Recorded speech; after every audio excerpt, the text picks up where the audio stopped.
নমস্কার। আজকে আমি গাজর দিয়ে মাংস রান্না করব, মুরগির মাংস। তার জন্য আধা কিলো মুরগির মাংস নিয়েছি। আদা, জিরা, ধনিয়া, লঙ্কা পিষে নিয়েছি। জিরা, তেজপাতা নিয়েছি। পেঁয়াজ কুচি, লঙ্কা কুচি, একটা আস্ত রসুন নিয়েছি, টমেটো কুচি, আলু আর গাজর নিয়েছি।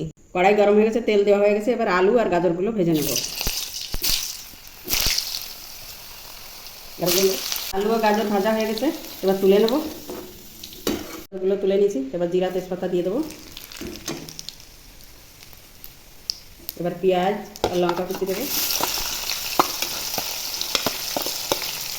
ভালো করে ভেজে নেব।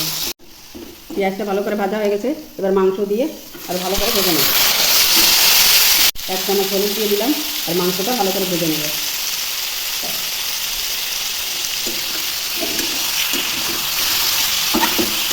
মাংসটা ভালো করে ভেজে নিয়েছি।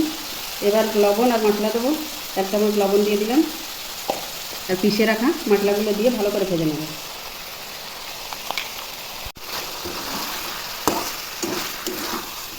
হয়ে গেছে, এবার জল দিয়ে দেবো।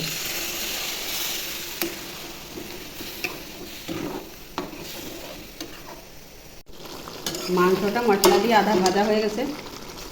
এবার রসুন, টমেটো, গাজর আর আলুটা দিয়ে ভালো করে ভেজে নেব।